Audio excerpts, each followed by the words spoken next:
बाटे होली मजा लूटे के बहार, आइल बाटे होली मजा लूटे के बहार।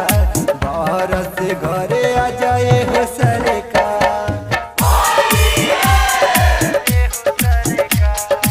आइल बाटे होली मजा लूटे के बहार।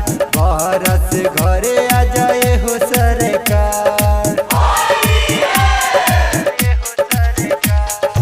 आजा राजा आजा जिया छछने हमार, आजा राजा आजा जिया छछने हमार। होलिया में बाहर से आजा सरकार।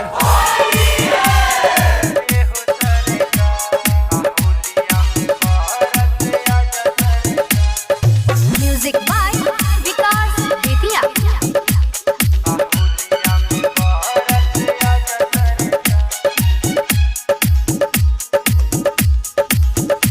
सुनाए राजा दिल जानी हो, तोहरे से दिल के कहानी हो। बोलाए राजा कैसे जियब हो, भरल जवानी कैसे जियब हो। तू ही तो बड़ा दिल जानी हो, तोहरे से दिल के कहानी हो। तोरा बिना राजा जियब हो, भरल जवानी के कहानी हो। आजा राजा आजा जिया छछने हमार, आजा राजा आजा जिया छछने हमार। होलिया में बाहर से आजा सरकार। आइल बाटे होली मजा लूटे के बहार। होलिया में बाहर से आजा सरकार।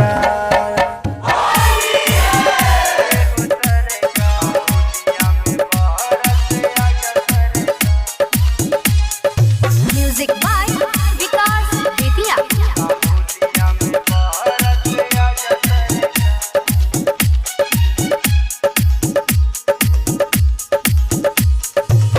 जब से गईला ह बहरा हो, कुछ न लौके राजा तोहरा हो।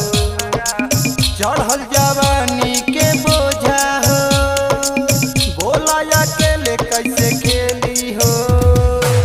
जब से गईला ह बहरा हो, कुछ न लौके राजा तोहरा हो। चढ़ल जवानी के बोझा हो, बोला अकेले कैसे सही हो। कहे हाई